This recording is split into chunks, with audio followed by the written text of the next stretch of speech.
Welcome to Lola's Frugal Life Podcast. If you're on a mission to be more frugal with both your time and money, you're in the right place. In this podcast, we talk about topics that help enhance living a frugal lifestyle. The goal is to save time and money where we can so that we can use the rest on what matters most to us. We talk a lot about both time and money management so that we can waste as little as possible on both. We do this while also embracing a progress over perfection mindset. If that sounds good to you, then please stick around for the latest episode right after a few quick words from our sponsor.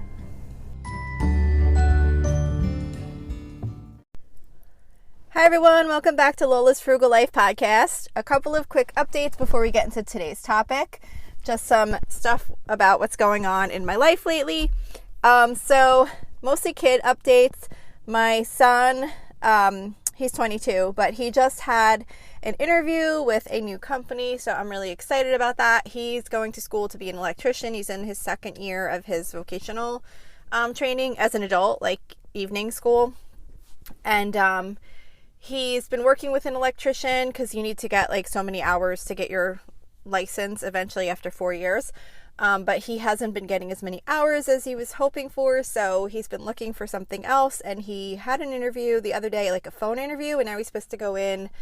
Hopefully soon they're supposed to schedule an in-person interview, so that was really exciting. And on the same day that he had that interview, my youngest daughter, who's 18, went out and took driving lessons. She's kind of delayed getting her license for really no reason in particular. She just kind of wasn't like super pushing for it, and time just passed by.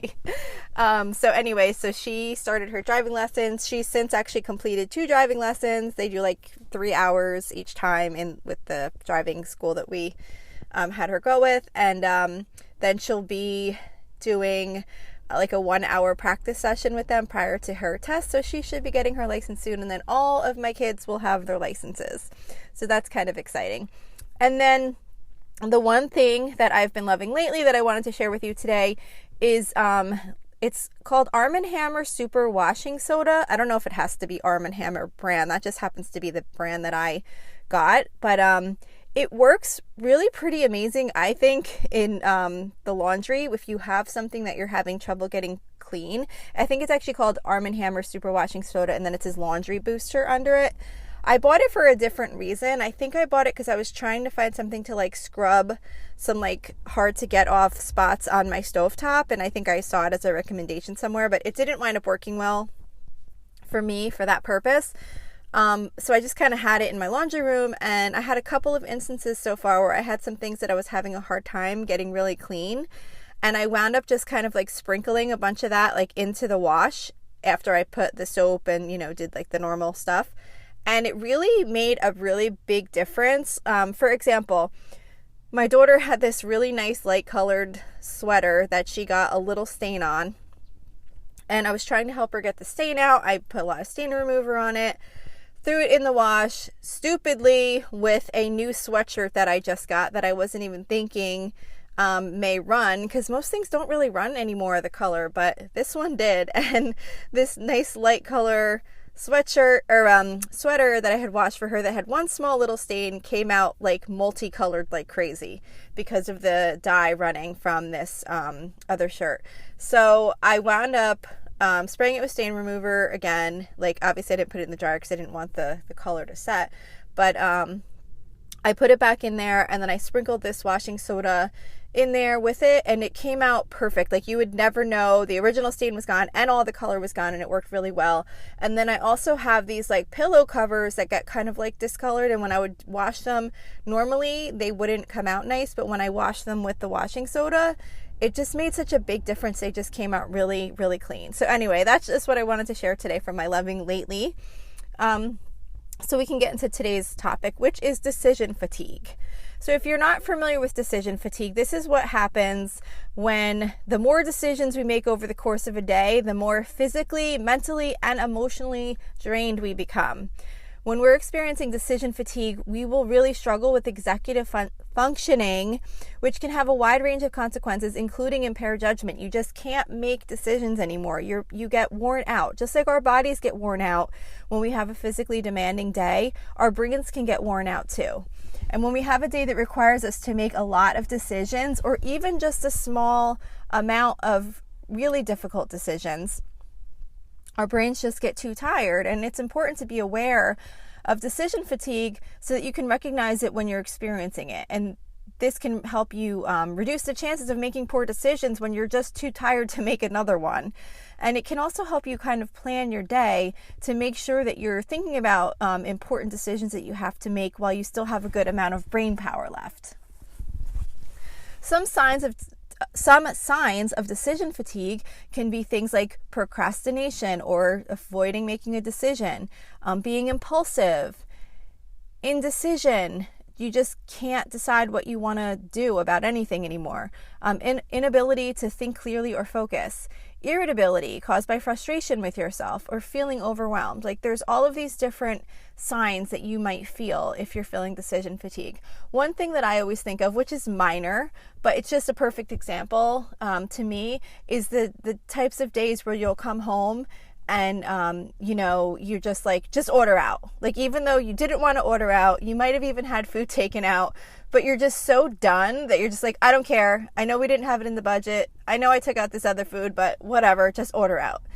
That's something minor. It's not probably going to have a huge impact on your life by ordering out dinner one night. But it's just an example of how we can get to the point where we're just like, whatever we had planned to do, we just throw it out the window and we're like, I don't care, just do the simplest thing. So that's kind of like one way to kind of think about it. So most of us will experience some amount of decision fatigue just as a normal part of our life. But it's really important to try and limit it so that it doesn't cause a lot of excess stress in your days. Just as part of your daily life, you don't want to be constantly dealing with this decision fatigue because you've had too many decisions happening every day. But you can limit the amount of decision fatigue that you're likely to experience on a regular basis by making some simple changes to your life. One thing you could do is really try to make it a point to make fewer decisions in the day. You can do this by eliminating decisions that are not essential or ones that can be automated. For example, you can plan your meals for the week ahead of time so you don't have to decide what to eat every day. This can be applied to breakfast and lunch too. It's no surprise that you're going to have to decide what to eat for those meals each day. And by having a plan ahead of time, that's one less thing you're going to have to think about on a daily basis. Another example might be to create a simple cleaning routine. Having something that gives you guidance on what to clean on certain days or times of day, whatever makes sense for you, that eliminates the need to decide what you're going to do on those days. It's just any little things that you are going to be deciding on a regular basis. Try to see what you can do to kind of automate or systemize those decisions. Like I was just saying, systemize. You want to develop a process for making decisions that you have frequently. This will help you respond with minimal effort and reduce the number of decisions you're going to need to make because you can already say, okay, when this happens, this is what I'm going to do. An example might be to decide on a go-to meal that you bring to a potluck. If you get invited to a potluck, this is the meal I make. You don't have to worry about if it's going to be good, if people are going to like it. You find a go-to meal that everybody seems to like, or a dish rather, and you say, if I get asked to go somewhere, this is what we bring. Now, of course, that might change seasonally, but if you can at least have one or two go-to meals, maybe you do this one in the fall and winter, this one in the spring and summer. Whenever that situation arises, you don't have to make a decision. You already know what you bring. You can also do this like with a standard gift. Like, for example, my niece knows that pretty much every year she's getting a new pair of pajamas. It's something that she likes. Everyone can always use a new pair of pajamas. And I don't have to stress over what to get for her and trying to figure out something that she might like or may not like. If you ever listen to The Lazy Genius, she has a podcast and she's wrote several books. She refers to this as deciding once. You make a decision once on how you're going to handle a particular situation and you follow that each time. So like with the gift, this is the gift I'm going to get her every year. Or like with the potluck dish, this is what I'm going to bring if I get invited to an event in the fall or winter. It just simplifies. Those are some decisions that you don't have to make anymore. And then, of course, developing good routines. Establishing routines, for the most part, can really help eliminate the choices that you have and reduce decision fatigue because you don't have to make decisions about these things that you're going to be doing every single day. And it might not seem like it would make a big difference because the decisions don't seem like they take up a lot of brain power, but it's all of those little things that accumulate over time. And if you have a routine when you wake up, you don't have to make decisions about what you're going to do and in what order you're going to do it. You can kind of just run on autopilot and get those basic things done that you need to get done every morning, and save that energy for decision making for something that is not going to be so routine and standardized. You also want to try to limit low stakes decisions. So this can really help reduce decision fatigue because you can make a decision. It's kind of ties in back to that like decide once type thing. But it's not really deciding once. It's more just kind of lessening the amount of effort that you put into a decision. For example, maybe what you wear each day. Instead of every day having to get up and think about what am I going to wear today, looking through your drawers, looking through your closet, taking up that energy when you first get up out of bed, trying to figure out what you're going to wear, have something standardized. Have a couple of go-to pairs of pants and a couple of go-to shirts. You know, maybe on the weekend you have a couple of go-to comfortable outfits, or maybe you have something else that you wear during the week. Having the ability to just open up your drawers and grab something and put it on limits that little bit of decision making that you have to make when you first get up. And it really does help. Again, same thing with meal planning. That comes to mind here again too, because using some type of meal rotation can really help you not have to constantly make decisions about the meals you're going to eat each week. And those are, again, less decisions that you have to make. You also want to really kind of be in line with, be in touch with what your values are. You want to have a clear vision of what your values are, your priorities, your goals. That can really help you in identifying what decisions align with them and which do not. If you have to make a decision and you're having trouble with it, think about your values and what would go along with your values most in the way that you're going to answer that decision. So you don't have to put as much effort into making a decision about something that doesn't really matter much to you. It'll be more clear to you that it's not worth your time and effort if it's something that doesn't really matter so much to you and it's not something that you value. And then, of course, get enough sleep. If you find yourself in a particularly decision-heavy phase of your life, making the extra effort to get a good night's sleep can really help protect you against decision fatigue. Because unfortunately, when we don't get enough sleep, it can really lead to poor decision making because we just can't concentrate good and we have low alertness, and it just kind of adds on top of that normal decision fatigue that we would already have. It just puts us there much sooner. So if you're not getting enough sleep, even the smallest decisions can really just seem like too much, and decision fatigue is just going to set in much sooner if you're really tired. And then, of course, like with anything, we want to make changes over time. So if we feel like decision fatigue is having an impact on our lives, whether it's large, or even if we just feel like we could make it a little bit better, just making those changes over time. Really just try to kind of identify those recurring decisions that happen on a daily basis or a weekly basis that we can maybe try to limit the mental energy we spend on them. Don't discount a decision because it seems like something minor. All of those decisions add up throughout the day. So really try to put aside time for big decisions and get those done when you have the most energy, and save your lower risk decisions for later in the day. And then again, really trying to see what you can automate or make into a routine so that you don't have to waste any mental energy on those types of decisions, so you can put your decision power to what is really more important to spend that time on. So that's it for today. I really hope you enjoyed this episode. Oh my gosh, you know what? I totally forgot, and I'm so sorry. I meant to read this review that I got because it was so nice, and I meant to read it at the beginning of the episode.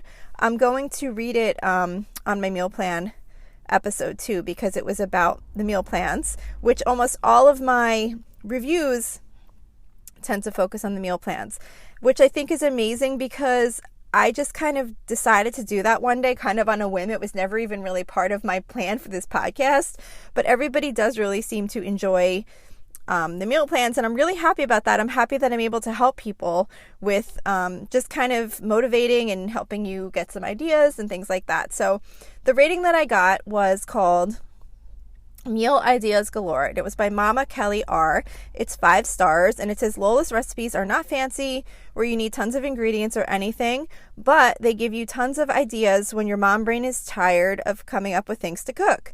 I enjoy all her podcasts, but especially the meal prep ones. So thank you so much for taking your time to write that meal plan review. It's so nice, and I really appreciate it. Any ratings or reviews for the podcast have such a big impact on helping me grow this show, and there are like a gazillion podcasts out there, so it is not easy to grow the show, especially with $0 advertising budget like I have. So I really appreciate you taking the time to do that, and I will share that review on my meal plan episode 2 so that I can put it more up front at the beginning of the episode, which is what I meant to do today. So again, thank you so much, and thank you all for listening, and I will see you back here next week. So thank you for checking in for this podcast episode, and don't forget, you can always email me with any questions or suggestions at lolasfrugallife@gmail.com. You can follow me on Instagram and Facebook at Lola's Frugal Life, and you can find a blog post for most of my episodes and definitely all of my meal plan episodes at lolasfrugallife.com. You can also join our private listeners group at facebook.com/groups/lolasfrugallife. And if you enjoy the show, please make sure to subscribe on Apple Podcasts, Spotify, YouTube, or wherever you listen from. And I would love it if you would screenshot the show and tag me on Instagram so I could see you're listening. Also, if you can please take a couple of seconds to rate and review the podcast. Those ratings and reviews are what help the show come up better in search results so that other people can find this podcast. So that will really help me in growing my audience. So that's it for today. Thank you so much for listening, and I hope you have an awesome day.